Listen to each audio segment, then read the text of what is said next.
Asyhadu an la ilaha illallah wa asyhadu anna Muhammadan abduhu wa rasuluh. Rabbi shrah li sadri wa yassir li amri wahlul 'uqdatam min lisani yafqahu qawli, ma ba'd. Assalamualaikum warahmatullahi taala wabarakatuh. Alhamdulillah atas peluang yang terus Allah beri pada kita, terutama sekali untuk bersama di rumah Allah Ta'ala, dan tentu sekali dapat solat bersama-sama, dan kita lanjutkan dengan pengajian yang sangat sederhana ini, yang kita masih akan terus mengambil manfaat daripada khazanah keilmuan dan juga warisan yang telah Nabi SAW tinggalkan pada kita. Para cendekiawan Islam, para ahli riwayat banyak menyimpan dan menghitung pahala-pahala setiap kali kita membuka kitab-kitab untuk membaca tentang kelebihan dan juga kehebatan generasi tersebut. Generasi yang kita maksudkan adalah generasi sahabat yang telah kita mulakan sejak daripada 3 kuliah yang lalu. Dan kali ini kita akan bertemu dengan seorang sahabat yang namanya Abu Ayyub Al-Ansari. Abu Ayyub nama yang tidak asing, saya yakin kita kenali. Dan sejak daripada awal kuliah, saya rasa ada 1-2 nama je lah yang kita betul-betul tak kenal sangat. Dan ini antara nama yang paling masyhur lah, antara nama-nama yang pernah kita sebut sebelum ni. Kita dah sebut nama Thumamah bin Uthal, kita dah sebut nama Umair bin Wahab, kita dah sebut nama Sa'id bin Amir Al-Jumahi. Seingat saya lah, setakat yang saya ingat itu nama yang kita dah sebut. Dan malam ini kita akan berkenalan dengan seorang sahabat, namanya Abu Ayyub Al-Ansari. Dan Abu Ayyub, di mana kita nak mulakan cerita dia, kita perlu mulakan ceritanya daripada nama hujung. Di pangkal nama Abu Ayyub sebenarnya bukan Ansari. Ansari itu kita kenal selepas Islam sampai ke Madinah, baru kita tahu yang dia itu orang Ansar, maka namanya Al-Ansari lah. Sama macam Sa'ad bin Mu'adh Al-Ansari, sama macam Usaid bin Hudhair Al-Ansari. Nama-nama Ansari ini muncul setelah Islam sampai ke Madinah. Dan bila Islam sampai ke Madinah, mereka lebih berbangga dengan gelaran Ansar berbanding nama keluarga mereka sendiri. Maka mereka letak nama Ansari di belakang. Dan Abu Ayyub, dia belum lagi Ansari ketika Islam belum sampai di Madinah. Nama asal beliau adalah Khalid bin Zaid An-Najjari. Nama yang depan tu tak apa, kita simpan dulu, tak ingat pun tak apalah. Tapi bila sebut Najjar, kita perlukan satu maklumat penting di sini. Siapa Banu Najjar? Sama ada tuan-tuan dah biasa dengar atau tidak, Najjar adalah keluarga Nabi. Macam mana seorang Ansar boleh jadi keluarga Nabi? Sebab kadang-kadang ada orang bertanya, kenapa dalam banyak-banyak rumah dekat Madinah tu, rumah Abu Ayyub yang Nabi berhenti dan Nabi duduk di situ selama 4 hingga 6 bulan, Nabi duduk dekat situ. Kenapa rumah Abu Ayyub? Bila kita kenal nama panjang dia, An-Najjari, barulah kita tahu dia daripada Banu Najjar. Dan Banu Najjar ini adalah family Nabi. Macam mana ada family Nabi dekat Madinah? Nabi kan asal daripada Mekah. Ceritanya adalah 4 keturunan sebelum Nabi SAW. Muhammad bin Abdullah bin Abdul Muttalib bin Hashim. Hashim itu salah seorang isterinya berasal daripada Yathrib. Salah seorang daripada isteri Abdul Muttalib berasal daripada Yathrib, dan itu adalah isteri dia yang paling utama sekali. Maka anak kandung kepada isterinya itu adalah anak Hashim yang paling besar sekali. Siapa? Syaibah ataupun Syaibatul Hamd. Siapa Syaibatul Hamd ni? Itulah nama asal Abdul Muttalib. Itulah nama asal Abdul Muttalib. Maka Abdul Muttalib inilah yang akan jadi pengganti Hashim nanti dekat Mekah. Ada cerita panjang dia dalam kuliah sirah, kita ceritakan benda itu. Bagaimana orang-orang Mekah mencari-cari mana waris Hashim ni. mana waris Hashim. Dia cari ke sana ke sini dan dia tahu Hashim ni ada isteri seorang di Yathrib dan dia ada seorang anak. Maka Muttalib, adik kepada Hashim, pergi ke Madinah cari mana dia anak Hashim, sebab dia tahu isteri Hashim ada di Madinah, ada di Yathrib lah, nama asal Madinah. Dan ketika dia jumpa seorang budak namanya Syaibah, Syaibatul Hamd nama dia. Ketika itulah Muttalib ini adalah pakcik kepada Syaibah tadi. Dibawa semula Syaibah ini ke Mekah dan orang gelarlah dia dengan nama Abdul Muttalib. Itulah cerita dia, hamba Muttalib. Sebab ni kan Muttalib ni beli hamba daripada Madinah. Rupanya dibawa Syaibah, pewaris tahta pemerintahan di Mekah, keturunan kandung, anak kandung kepada Hashim yang sangat agung. Maka kita tahulah Nabi ada keluarga di Madinah. Ketika ayah Nabi Abdullah pulang daripada musafir, pulang daripada kafilah dagang dia, berdagang di utara, di Syam, maka bila dia pulang, turun ke Mekah, dia sakit di pertengahan jalan dan dia singgah di mana? Di Yathrib. Dan ayah Nabi juga mati di sana. Ibu Nabi SAW, Aminah pula, ceritanya sama juga. Ketika umur Nabi 5-6 tahun, Aminah pernah bawa Nabi ke Yathrib, menziarahi sanak saudaranya di sana. Siapa? Banu Najjar lah. Yang mereka ini merupakan kabilah yang duduk di tengah kota Yathrib, yang akan kelak dibina Masjid Nabi SAW. Sebab itu adalah permulaan yang penting supaya kita faham Abu Ayyub Al-Ansari yang kita ceritakan ini, dia adalah sanak saudara Nabi SAW daripada Banu Najjar.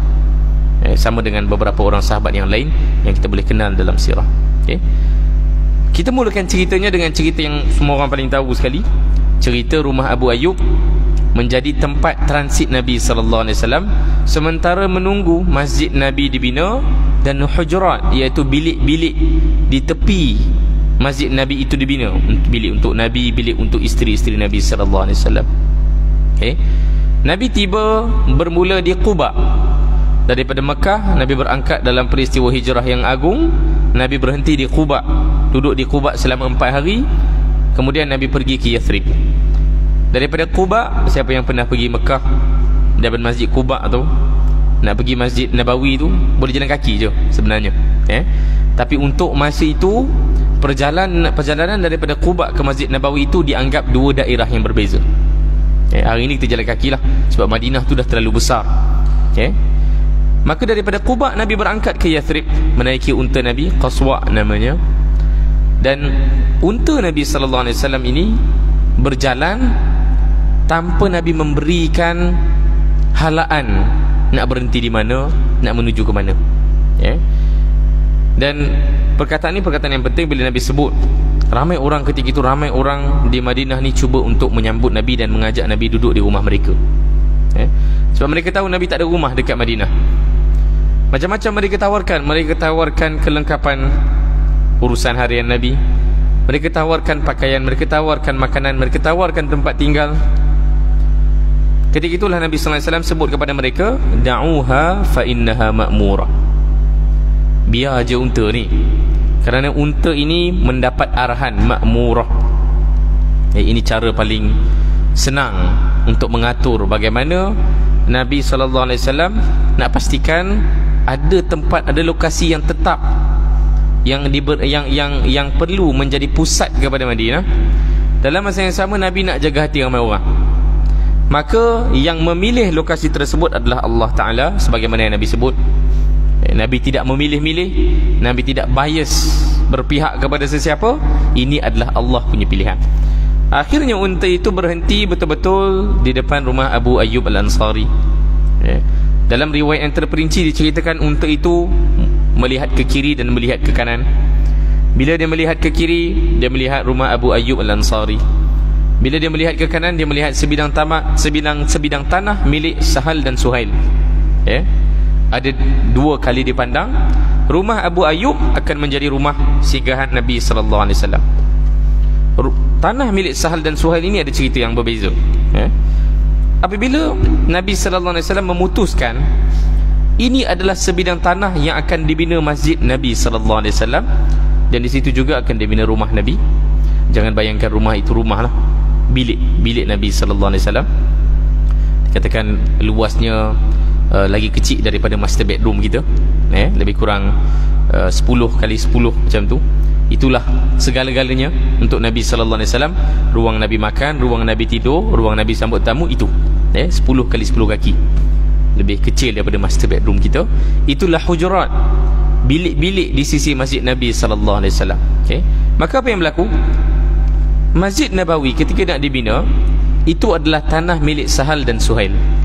Sahal dan Suhail ini kedua-duanya adalah anak miskin, dua beradik yang miskin, dan mereka tidak punya wang. Bila Nabi sallallahu alaihi wasallam menyatakan hasrat untuk dibina Masjid Nabi, lihat apakah yang berlaku dalam peristiwa ini. Abu Ayyub Al-Ansari offer kepada Nabi sallallahu alaihi wasallam, biar aku beli tanah ni, biar aku beli tanah ni dan aku akan wakafkan untuk umat ini. Ini pelajaran pertama untuk cerita kita pada malam ni. Terutamanya kita dah lalui ibadah korban dan sebagainya. Saya yakin dah tak terlintas kot iklan-iklan korban.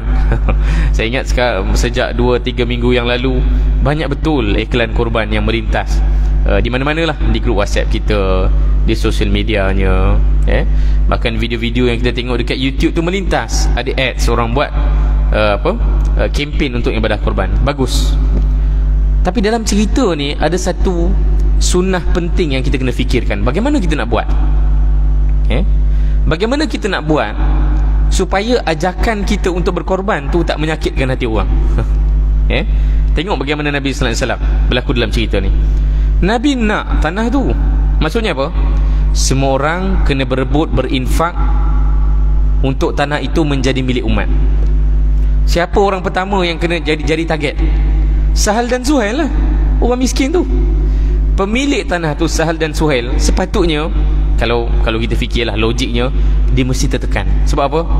Ini tanah dia, dia orang miskin, ini tanah dia. Dalam masa yang sama ada desakan. Desakan apa? Nabi nak tanah tu. Takkan tak nak bagi? Takkan tak nak bagi tanah untuk Nabi? Nabi nak bina masjid. Tapi tengok sahabat yang lain. Sahabat lain, Masya Allah, ni belum ditarbiah langsung daripada Nabi sallallahu alaihi wasallam, mereka telah ada akhlak yang penting itu. Mereka tak nak Sahal dan Suhail ni rasa tertekan dan bersalah, sebab mereka ada hak nak serah atau tidak. Itu bukan arahan kan?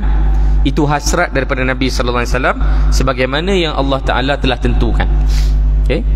Itu hasrat daripada Nabi sallallahu alaihi wasallam, bukannya arahan. Sahal dan Suhail, serahkan tanah kamu, bukan arahan. Itu adalah hasrat Nabi sallallahu alaihi wasallam. Sekarang Sahal dan Suhail dikatakan seorang dua budak miskin. Apa yang berlaku? Sahabat yang lain menyedari keadaan itu. Mereka yang beli tanah itu daripada Sahal dan Suhail, supaya Sahal dan Suhail tak jatuh miskin, tak hilang harta, sebab dia orang miskin. Kita ni orang kaya, kita ni ada wang. Abu Ayyub ada wang. Abu Ayyub antara Ansar yang ada kebun dekat belakang rumah dia. Rumah dia pun setingkat setengah, macam tu, ada loteng. Berbeza dengan sahabat yang lain, rumahnya kecil, tak banyak harta dalam rumah. Abu Ayyub beza, dia ada wang yang lebih berbanding dengan sahabat yang lain. Maka Abu Ayyub ambil peluang ini. Dia perlukan pahala. Sahal dan Suhail, dia tak boleh menjerumuskan diri dia ke dalam kemiskinan, sebab dia dah sedia ada miskin pun. Dan kalau dia beri tanah kepada Nabi, siapa nak bela dia? Maka apa Abu Ayyub buat? Abu Ayyub beli tanah itu, dan sekarang tinggal satu saja kerja belum selesai. Nabi nak tanah tu, dia wakafkan. Selesai. Sahal dan Suhail tak sakit hati, tak tertekan, tak rasa bersalah. Nabi sallallahu alaihi wasallam pun berjaya mendapatkan tanah yang akan dibina di atasnya masjid Nabi sallallahu alaihi wasallam. Apa kaitan dengan kempen kita? Bagaimana kempen-kempen untuk kita minta orang derma, untuk kita minta orang bersedekah dan sebagainya, tidak menyebabkan orang terasa hati. Penting sebenarnya benda tu. Macam mana kita nak gunakan iklan supaya iklan tu tak menyakitkan hati orang, tak buat orang bersalah? Nabi SAW bila kempenkan sesuatu, Nabi kempenkan supaya orang rasa ada galakan untuk beramal. Beramal kerana dia rasa seronoknya ada balasan. Seronoknya ada ganjaran terhadap amal yang akan dibuat nanti. Nabi tidak kempen dengan cara menakut-nakutkan orang. Kalau tak boleh beramal ni, habislah kamu. Okay? Kalau tak boleh beramal ni, maka kamu ni tak tergolong dalam kalangan yang ikhlas di hadapan Allah Ta'ala. Okay? Berbeza soal neraka ni beza. Neraka itu hukuman, tapi hukuman pada amalan-amalan yang fundamental dalam agama ni. Kalau kamu syirik kepada Allah Ta'ala, ya, of course kamu akan dihukum neraka. Tapi kebanyakan amalan dalam Islam ni yang diutamakan adalah targhib, bagaimana untuk ajak orang seronok dengan ganjaran-ganjaran yang ada, bukan menakut-nakutkan orang. Sebagaimana cerita indah tadi telah kita ceritakan. Belum masuk rumah Abu Ayyub lagi. Maka akhirnya masuklah mereka ke rumah Abu Ayyub Al-Ansari. Dan masyhurlah cerita yang mungkin tuan-tuan tahu. Mereka bertelingkah ataupun berbincang-bincang siapa nak duduk atas, siapa nak duduk bawah. Sebab rumah Abu Ayyub ni 2 tingkat. Tak boleh sebut 2 tingkat juga, mungkin setingkat setengah lah lebih tepat. Dan jangan bayang 2 tingkat tu macam kita punya rumah teres 2 tingkat tu. 2 tingkat rumah Abu Ayyub, rumah yang sangat sederhana, sangat dhaif pun. Material dia material yang sama, pelepah tamar, tanah liat dan sebagainya, batu-bata yang ada di Mekah, setingkat setengah. Ada satu ruang khas di atas rumah Abu Ayyub, saya tak silap saya gelarannya adalah Mashrubah. Dekat Masjid Nabi pun, masa zaman Nabi, ada satu tempat dinamakan Mashrubah di atas Masjid Nabawi. Itu tempat Nabi, apa ya bahasa yang molek sikit, lepak tu bahasa yang tak molek kan, tempat Nabi nak bersendirilah. Namanya Mashrubah di atas Masjid Nabawi sallallahu alaihi wasallam. Maka bila Nabi masuk ke situ, Abu Ayyub cakap, duduklah atas, biar aku duduk bawah. Nabi tak selesa. Kenapa? Nabi tak nak ganggu tuan rumah. Macam mana boleh ganggu tuan rumah? Kerana of course Nabi sallallahu alaihi wasallam bila nak buat apa-apa urusan, Nabi kena turun bawah. Bila Nabi kena turun bawah, Nabi akan lalu ruang yang ada di situ Abu Ayyub dan isteri dia. Mestilah akan mengganggu mereka kan. Dan bila ada tetamu nak jumpa Nabi, mesti tetamu tu ketuk pintu, dan yang akan menyambut dan membuka pintu adalah Abu Ayyub, bukan Nabi.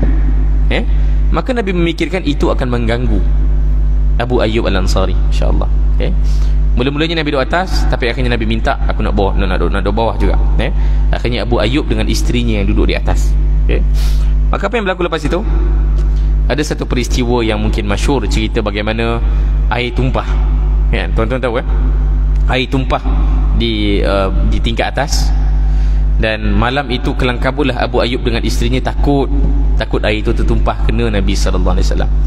Dan dia ceritakan bagaimana mereka sangat berjaga-jaga, takut bising ke apa bila melangkah. Memanglah berbunyi kan, macam rumah kampung gitu. Bila berjalan sikit bunyi kan. Maka itulah kot rumah Abu Ayyub juga berbunyi-bunyi kalau dia berjalan-jalan pada waktu malam. Dan itu cerita yang kita tahu, dan saya rasa tak perlu panjangkan sangat, perincikan sangat, sebab ada banyak cerita lagi tentang Abu Ayyub yang mungkin jarang-jarang kita tahu. Antaranya adalah seperti yang disebutkan oleh Ibn Abbas. Mana dia? Ibn Abbas beriwayatkan satu hadis. Pada satu hari Abu Bakar keluar daripada rumahnya. Abu Bakar keluar daripada rumah dan dia melihat Umar Al-Khattab ada di situ. Pada waktu yang amat jarang orang berada di luar rumah. Kalau saya teka, mungkin tengah hari ataupun malam. Sebab waktu-waktu yang lain, waktu orang beraktiviti, waktu orang ada urusan. Tapi waktu tengah hari yang panas terik dan waktu malam yang gelap gelita, pada zaman itu kurun ke-7 Masihi, aktiviti manusia sangat terhad. Siapa yang duduk luar rumah tu kira pelik lah. Maka bila Abu Bakar jumpa Umar di luar rumah pada waktu yang pelik, maka Abu Bakar tanyalah pada Umar, apa yang membuat kamu keluar? Dan Umar sebut, ma akhrajani illa ma ajidu min shiddatil ju'. Aku tidak keluar rumah kecuali kerana aku rasa sangat lapar. Dan Abu Bakar sebut yang sama, aku pun sama juga, aku keluar rumah sebab aku lapar. Maka Ibn Abbas sambung menceritakan, tak habis lagi. Tiba-tiba Nabi SAW pun keluar daripada rumah dan bertemu dengan mereka berdua. Nabi SAW bertanya kepada mereka berdua, ma akhrajakuma hadhihi sa'ah, apa yang membuat kalian keluar daripada rumah waktu begini? Waktu yang sangat asing untuk orang keluar rumah. wallahi ma akhrajana illa ma najiduhu fi butunina min shiddatil ju'. Abu Bakar dan Umar menyebutkan, demi Allah kami tidak keluar pada waktu ini kecuali kerana perut kami ni lapar sangat. Boleh bayangkan, 3 individu insan terbaik yang pernah kita kenal atas muka bumi ini, Nabi sallallahu alaihi wasallam, Abu Bakar dan juga Umar Al-Khattab.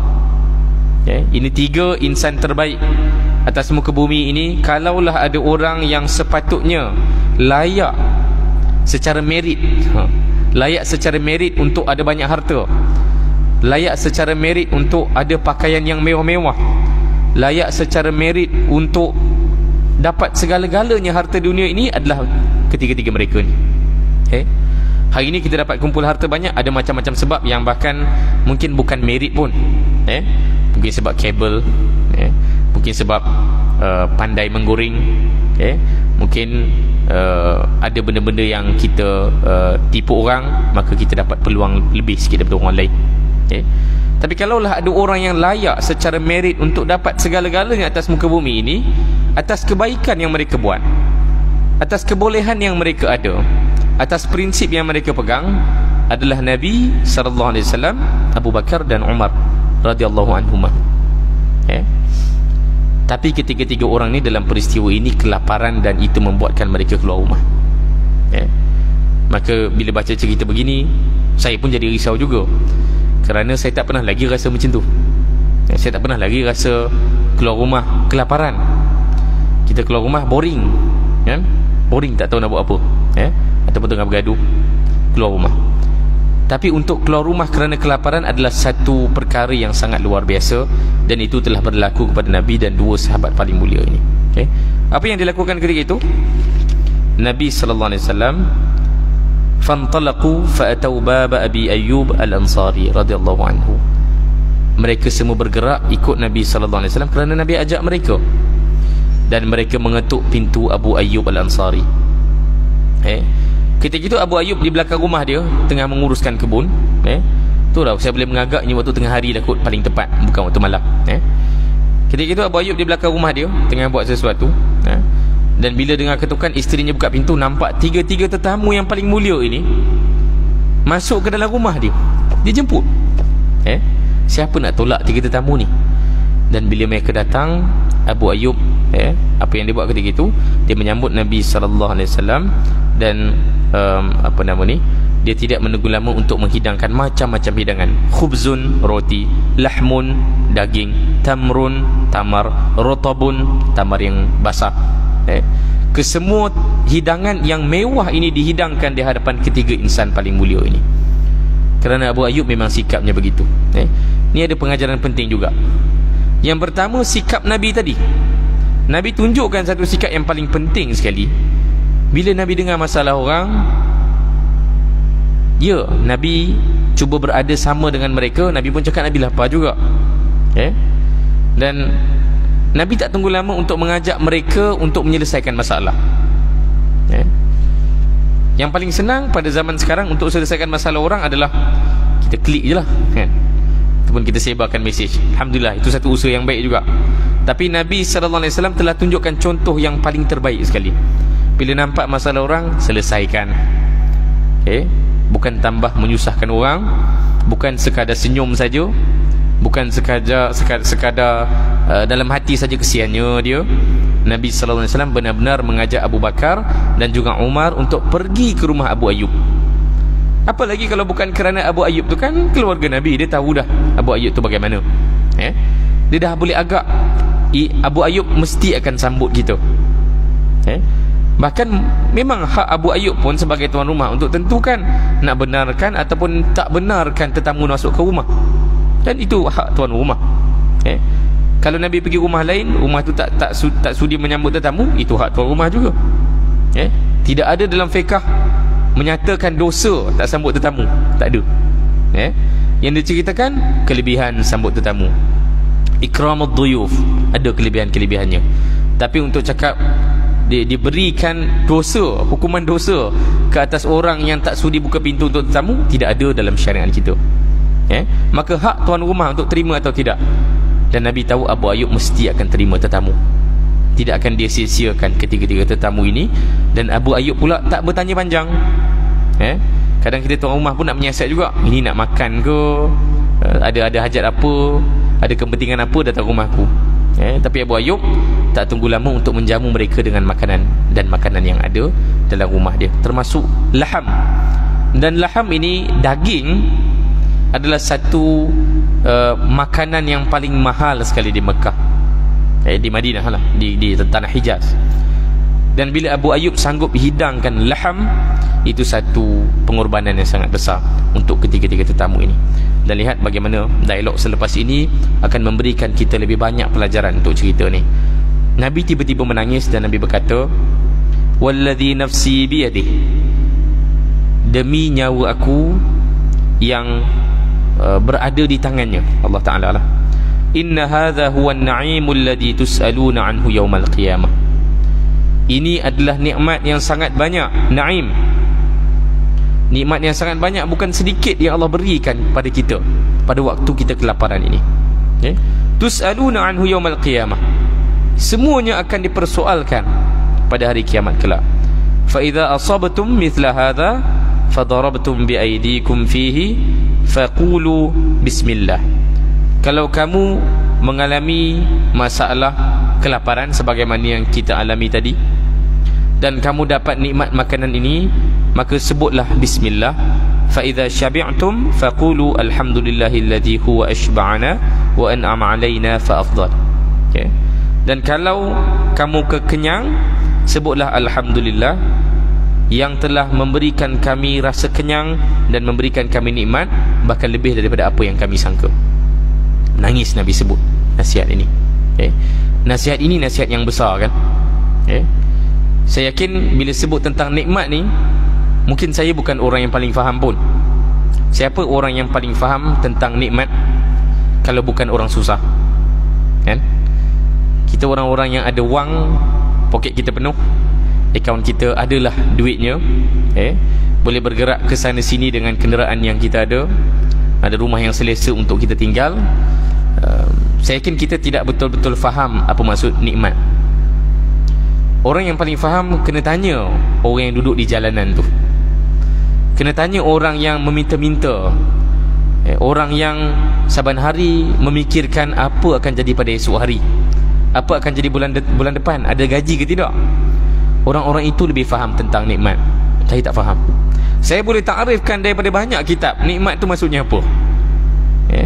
Kita boleh jumpa banyak sangat perbahasan ulama dalam macam-macam kitab, macam-macam kitab tafsir, macam syarahan hadis. Kita boleh faham maksud nikmat, tapi makna sebenar nikmat itu mungkin yang paling faham adalah orang yang betul-betul susah. Kerana mereka walaupun dapat setitis air, mereka boleh menghargai nikmat tersebut. Kita dah membazir sebaldi pun okey lagi, tapi ada orang mendapat setitis air itu adalah nikmat yang besar untuk dia. Dapat bukan sebuku roti, satu keping roti itu telah membahagiakan dan menarik senyum anak-anak gelandangan. Tapi kita mungkin sebuku roti itu adalah roti yang kita rebut-rebut masa lockdown dulu. Kan? Ingat tak masa kita lockdown dulu, PKP pertama, kita berebut roti, dan rupanya roti-roti itu kita simpan di rumah kita sampai dia expired, dan kita sama-sama buang roti yang kita simpan tu di tong sampah. Sedih kita melihat tong sampah penuh dengan roti yang kita rebutkan masa nak lockdown dulu. Sedangkan di sisi orang lain yang faham nikmat itu apa, sekeping roti akan membuatkan dia tersenyum. Tuan-tuan ziarahlah anak yatim. Saya tak perlu cakap pada tuan-tuan lah, ini adalah arahan Nabi. Nabi berikan nasihat kepada para sahabat bila sahabat bertanya, macam mana aku nak pupuk rasa bersyukur? Nabi kata apa? Pergilah bersedekah, pergilah bebaskan hamba. Sahabat tu cakap, aku duit tak ada, hamba pun tak ada. Nabi cakap apa? Pergi ziarah anak yatim. Arahan-arahan Nabi dan cadangan Nabi untuk mengajar orang bersyukur tu sentiasa melibatkan orang-orang yang susah. Dan saya pun pernah pergi tak adalah bantu sangat pun, tapi adalah sekali dua kali tu pergi tengok orang-orang gelandangan di KL, pergi rumah anak yatim, anak-anak yang tak pernah dapat kasih sayang daripada ibu dan ayah dia. Ramai anak-anak luar nikah di situ, ramai anak-anak buangan di situ, yang abang dan kakak dia adalah orang yang lebih kurang macam dia, anak-anak buangan.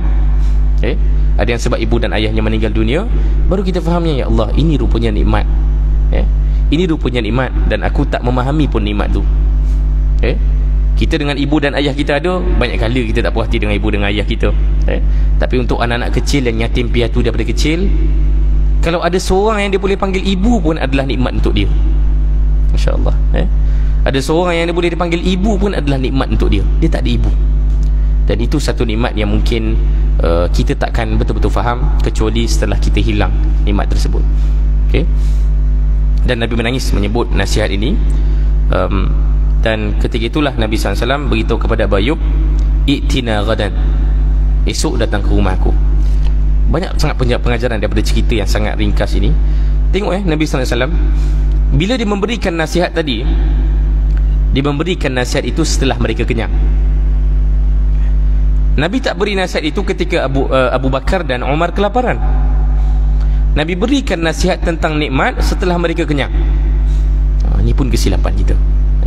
Saya ingat ada kawan-kawan saya dalam bidang NGO pun ada juga ajak, bukan diajak lah, saya lah jumpa dia orang. Tak tahulah tuan-tuan kenal ke tidak, Arba Foundation, antara yang aktif buat bantuan kebajikan, susu ibu dan sebagainya.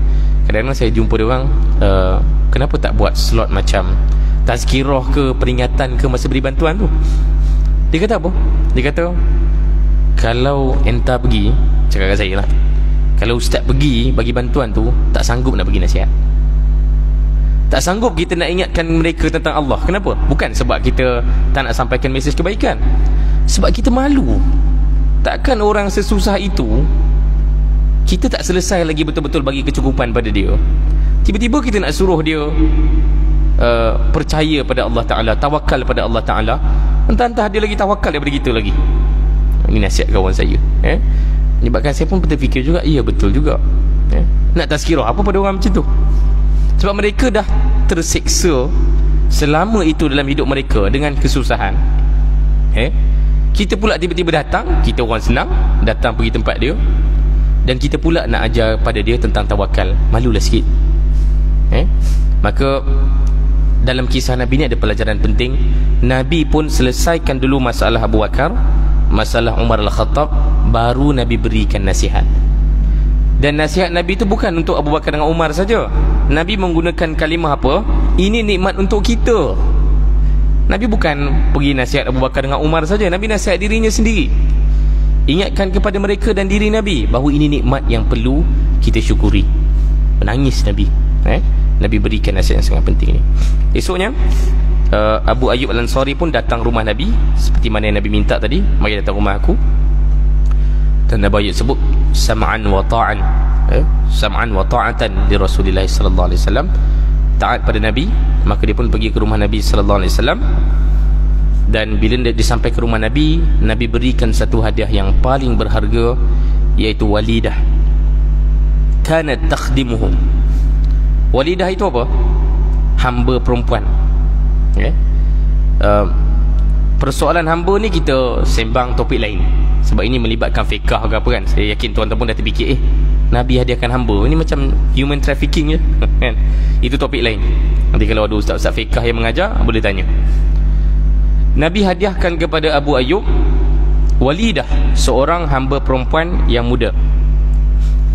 Dan Abu Ayyub melihat kepada hadiah yang sangat besar ini, dan hamba bukan barang murah. Zaman sekarang pun nak hire orang gaji berapa? Minimum 1,200, 1,500. Ni orang gaji yang yang standard lah, bukan kita cari sendiri ke apa, lalu mana-mana agensi cari orang gaji. Kurang-kurang 1,500, 2,000 untuk seorang orang gaji. Dan itu harga orang gaji. Maksudnya kita membayar gaji dia, kita bukan beli dia, kita bayar gaji dia, khidmat dia. Untuk zaman tu, bila sebut hamba, khadim ini, maksudnya apa? Kita membeli dia. Segala apa yang daripada tubuh dia tu milik kita. Senang cerita. Maka harganya berkali-kali ganda lebih mahal lah. Maka apa yang berlaku? Nabi berikan, Nabi hadiahkan walidah kepada Abu Ayyub Al-Ansari, hamba perempuan. Dan Abu Ayyub pun terkejut lah. Nabi ingatkan kepada Abu Ayyub, istausi biha khairan, astausi biha khairan, aku ingatkan kamu buat baik pada dia, ya Abu Ayyub. Bila Abu Ayyub balik rumah, isteri dia nampak Abu Ayyub bawa seorang perempuan. Dan isteri ni tanya, bukan tanya sebab marah, dia tanyalah, liman hadhihi ya Abu Ayyub, ni siapa ni Abu Ayyub? Untuk siapa? Lana, ini untuk kita. Manahana iyaha Rasulullah sallallahu alaihi wasallam, Rasulullah telah berikan hamba perempuan ini pada kita. A'zim bihi min manih wa akrim biha min minha. Dia kata apa? Menarik perkataan dia ni. Alangkah dahsyatnya hadiah ni, betapa besarnya pemberian ni. Kita bagi semalam sikit je, tapi Nabi SAW telah berikan hadiah berkali-kali ganda besarnya berbanding makanan yang kita berikan semalam. Wa qad awsana biha khairan. Abu Ayyub terus sebut pada isteri dia, Nabi nasihatkan kita buat baik pada dia. Betapa amanah Abu Ayyub ingatkan isteri dia, ini amanah daripada Nabi. Nabi cakap buat baik pada dia. Tengok saya sangat suka cerita ni sebenarnya. Bagaimana hebatlah akhlak sahabat ni. Saya rasa kalau kita berada dalam situasi ni, ada macam-macam cara untuk kita jawab dan juga menyelesai ataupun memberikan respon kepada satu hadiah yang sehebat itu. Wa kaifa nasna'u biha hatta nunaffidh wasiyat Rasulullah sallallahu alaihi wasallam. Isteri dia tanya, kan Nabi beri nasihat tadi buat baik pada hamba tadi. Isteri dia tanya, macam mana nak buat baik pada hamba ni? Soalan ni soalan yang penting. Kalau kita jawapannya apa? Maksudnya bagi makan tu biar cukup, kan? Gajinya on time. Kalau dia nak balik kampung dia, benarkan dia balik. Nak bercuti, benarkan cuti. Nak kerja overtime, boleh, nanti bayar gaji lebih. Kalau nak time off, boleh, tak ada masalah. Ada macam-macam jawapan dalam kepala kita bila kita fikir buat baik pada dia. Tapi tengok jawapan Abu Ayyub, wallahi la ajidu li wasiyati Rasulillah sallallahu alaihi wasallam biha khairan min an u'tiqaha. Saya bila baca ni pun rasa macam wow, meremang kita. Macam mana dia boleh fikir luar kotak begini? Kita pun tak ada fikir. Demi Allah, Abu Ayyub cakap, aku tidak mendapati cara yang lebih baik untuk buat baik pada seorang hamba kecuali caranya adalah bebaskan dia. InsyaAllah, ini fikiran seorang sahabat. Bila nak buat baik, maksimum. Jangan fikir nak buat baik sederhana-sederhana saja. Buat baik yang maksimum sebagaimana yang telah dilakukan oleh Abu Ayyub. Kita bebaskan dia terus.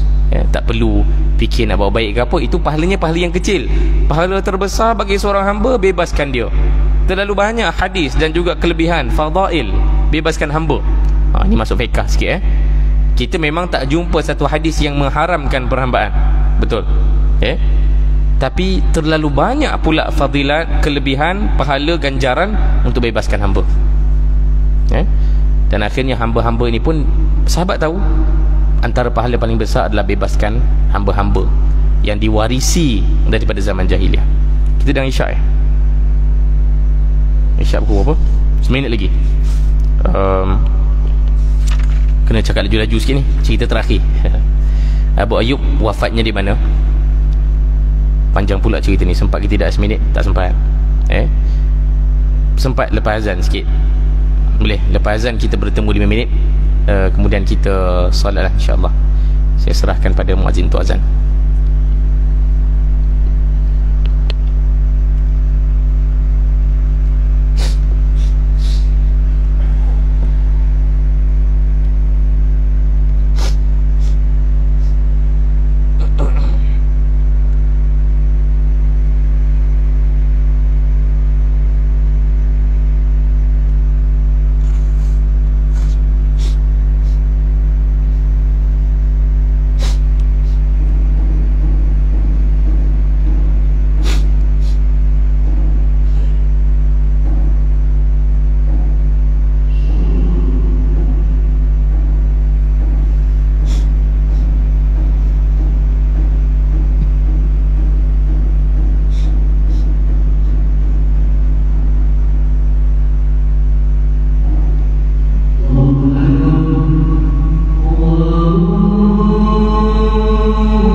penutup untuk topik kita pada malam ni adalah kisah bagaimana berakhirnya hayat Abu Ayyub Al-Ansari. Dan ceritanya cerita yang besar juga, Masya Allah, kerana Abu Ayyub umurnya umur yang telah pun senior daripada Nabi Sallallahu Alaihi Wasallam ketika bertemu dengan Nabi. Dan kita boleh agak umurnya tua lah, tapi dia sempat hidup pada zaman pemerintahan Khalifah Abu Bakar As-Siddiq, Amirul Mukminin Umar Al-Khattab, Uthman ibn Affan, Ali bin Abi Talib dan Muawiyah bin Abi Sufyan. Panjang generasi yang dia jumpa, antara sahabat yang umurnya panjang selain Salman Al-Farisi. Dan Abu Ayyub terkenal dengan satu cogan kata, atau ada ayat tema lah dalam kehidupan dia, iaitu ayat yang menyebutkan infiru khifafan aw thiqalan ila akhir ayat. Bangkitlah ke medan jihad, sama ada kamu rasa thiqal, kamu rasa berat, khifaf iaitu kamu rasa ringan, tak ada masalah, lancar je, ataupun ketika kamu rasa thiqal, kamu rasa berat. Dan itu menjadi tema dalam kehidupan dia. Tidak ada satu perang pun dia terlepas daripada dia sertai lah. Dan kita boleh bayangkan umur dia, mungkin zaman Muawiyah bin Abi Sufyan tu umur dia tak 90-100 lah, umur dia tua sangat. Dan Abu Ayyub dah tahu ini masanya dia akan mati, umur dah lanjut sangat. Ketika itu datang satu arahan daripada Khalifah Muawiyah, kita ingin ketuk pintu Konstantinopel. Umat Islam tidak pernah mara sampai ke Konstantinopel, dan tentera pertama yang menuju ke sana adalah tentera yang dipimpin oleh Yazid ibn Muawiyah, anak kepada Muawiyah lah, tapi itu zaman Muawiyah. Dan ada satu hadis Nabi SAW, tentera pertama yang menuju ke Konstantinopel maghfurun lahum. Nabi sebut dalam hadis, tentera ini akan diampunkan oleh Allah Ta'ala. Dan dijadikan cerita, Abu Ayyub sekali lagi tidak ketinggalan untuk sertai. Dan oleh kerana dia tahu umur dia lanjut, dia akan mati, dia bagi satu wasiat terakhir. Dia bagi tahu kepada tentera yang sertai perjalanan tersebut, dia kata, kalau aku ni tak sempat betul-betul sampai ke Konstantinopel dan aku mati, tak sempat berperang ke apa, tanamkan jasad aku di bawah benteng Konstantinopel. Itu arahan dia. Tahta aswari Konstantiniyah disebut, di bawah benteng Konstantinopel. Dan ia sebagaimana yang kita boleh mengagak juga, musafir daripada Madinah nak pergi ke Konstantinopel, berapa jauh tu? Terlalu jauh daripada Mekah, daripada Madinah nak menuju ke Turki hari ni, naik flight pun 7-8 jam. Maka berjalan kaki ataupun naik kuda, naik unta, berjam-jam, berhari-hari, lamanya berminggu-minggu. Dan tentu sekali Abu Ayyub ketika dia on the way ke sana, dalam riwayat ada yang cakap dia dah sampai dah, ada yang cakap tak sampai lagi, dan dia mati di pertengahan jalan. Tapi oleh kerana wasiatnya tadi, yang muslimin yang memikul jasadnya yang telah mati itu bawa dia sampai ke Konstantinopel, dan dia jasadnya ditanam di sana. Dan itulah satu tekad besar Abu Ayyub Al-Ansari, daripada seorang yang hanya tanam kebun di belakang rumah, duduk di tengah padang pasir, tak ada bisnes apa-apa pun kecuali itu sajalah. Dialah orangnya yang bersama dengan barisan mujahidin pertama ke Konstantinopel. Dan Konstantinopel ini adalah pusat ekonomi terbesar dan juga empayar terbesar ketika itu yang masih ada. Yang lain semua pakat runtuh saja. China pun dinasti terakhirnya dah mula runtuh. Di barat tinggal Rom Timur sajalah Konstantinopel. Parsi pun dah jatuh, Mesir pun dah jatuh, semua jatuh, Habsyah pun jatuh, empayar di Afrika pun jatuh, tinggal Konstantinopel saja. Dan itulah hala tuju umat Islam pada zaman itu. Rahimallahu ta'ala, mudah-mudahan Allah memberikan kedudukan terbaik untuk dia, dan kita pun nak melalui jalan yang sama lah. Ada banyak pelajaran untuk semua orang, semua lapis umur dapat pelajaran daripada cerita Abu Ayyub ini. Dan untuk menghadkan pelajaran tertentu saja, saya rasa akan menyebabkan kita dapat pelajaran yang sedikit. Maka saya serahkan pada tuan-tuan untuk balik ini renung apakah dia pelajaran untuk kita masing-masing daripada kisah Abu Ayyub Al-Ansari yang akhirnya jasadnya ditanam hari ini di Turki ataupun di benteng Konstantinopel.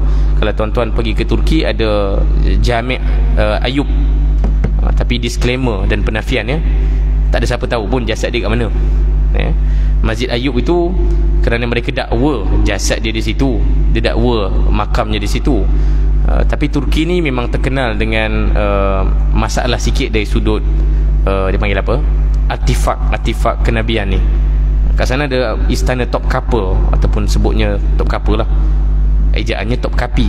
Kat sana ada macam-macam lah, baju Uthman ada, baju Aisyah ada, macam-macam. Tapi sekadar penafian dari sudut sejarah, sebab bila saya bilang sejarah ni, benda ni kena sebut lah. Memang terlalu banyak yang tidak dibuktikan pun, termasuklah makam Abu Ayyub Al-Ansari di Turki. Tapi nak pergi tu boleh lah, tak ada masalah. Cuma janganlah kita rasa berlebihan pula nak cakap memang kat sinilah Abu Ayyub makam dia kat sini, kerana tidak ada seorang pun yang berjaya buktikan itulah makam Abu Ayyub Al-Ansari. Mereka hanya menggunakan sumber-sumber yang tidak kuat lah untuk mengatakan itu adalah makam Abu Ayyub Al-Ansari. Allah alam, itu cerita saya pada malam ni. Minta maaf ada masa lebih sikit kita ambil malam ni.